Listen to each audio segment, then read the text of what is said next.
कभी कभी कंपनीज के अंदर, कुछ फर्मों के अंदर, ऑर्गेनाइजेशन के अंदर कुछ पोस्ट ऐसी खाली होती है कि हमको रिक्रूटमेंट बाहर से करनी पड़ती है, लोगों को बाहर से अपॉइंट करना पड़ता है। मतलब कंपनी क्या करती है, इंटरनल सोर्सेज का यूज नहीं करती है, बल्कि बाहर से लोगों को अपॉइंट करती है, बाहर से लोगों को इनवाइट करती है कि आप लोग एप्लीकेशन भेजिए, मैं आप लोगों में से ही कुछ लोगों का सिलेक्शन करना चाहती हूँ। तो जब हम बाहर के सोर्सेज का यूज करते हैं तो उसको हम बोलते हैं कि हम रिक्रूट कर रहे हैं, लोगों को अपॉइंट कर रहे हैं बाहर के सोर्सेज से। तो अब एक्सटर्नल सोर्सेज के कुछ बेनिफिट्स हैं। पहला बेनिफिट तो क्या है, entry of the young blood. जब कोई बंदा पहली बार किसी कंपनी को ज्वाइन करता है, उसके अंदर खून खोलता है कि मैं ये भी कर दूंगा, मैं वो भी कर दूंगा, तो वो काम बहुत अच्छे से करेगा। नई नई क्रिएटिविटी आएगी, नई नई टेक्निक हमारी फर्म के अंदर आने वाली है, नया बुद्धि का प्रयोग करेगा, हर काम को इनोवेटिव तरीके से करेगा, काम को बहुत जल्दी पूरा करने वाला है। तो यंग ब्लड आता है, क्रिएटिविटी आती है, टेक्नोलॉजी काफी निखर कर आती है। क्योंकि जब भी आप किसी नए पर्सन को लेकर आते हो कंपनी के अंदर, तो डेफिनेटली हमारी कंपनी को कुछ ना कुछ नया सीखने को मिलता है, कुछ ना कुछ क्रिएटिविटी निकल कर आती ही है।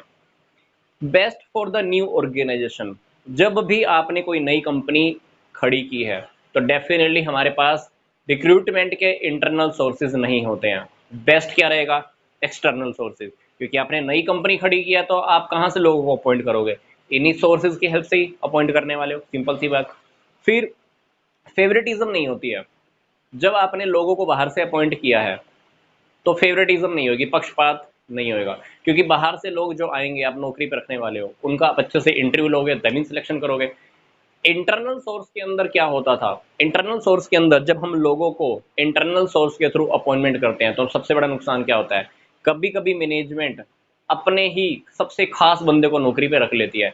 पर एक्सटर्नल सोर्सेज के अंदर फेवरेटिज्म होने के चांसेस बहुत कम होते हैं।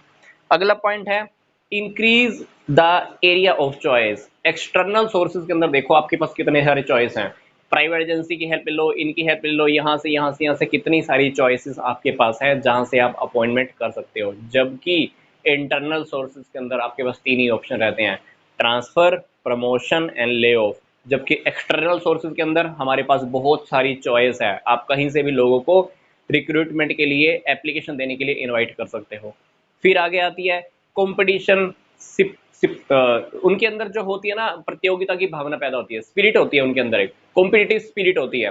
क्योंकि जब नए लोग आते हैं, पुराने लोग भी देखकर उनको काम ज्यादा करना स्टार्ट करते हैं। उनको लगता है कि जो नया बंदा आया है वो बहुत डेडिकेशन के साथ काम कर रहा है, तो जो पहले काम करने वाले लोग होते हैं ना, उनके अंदर डेडिकेशन बढ़ती है और वो काम को फिर 100% करना स्टार्ट करते हैं।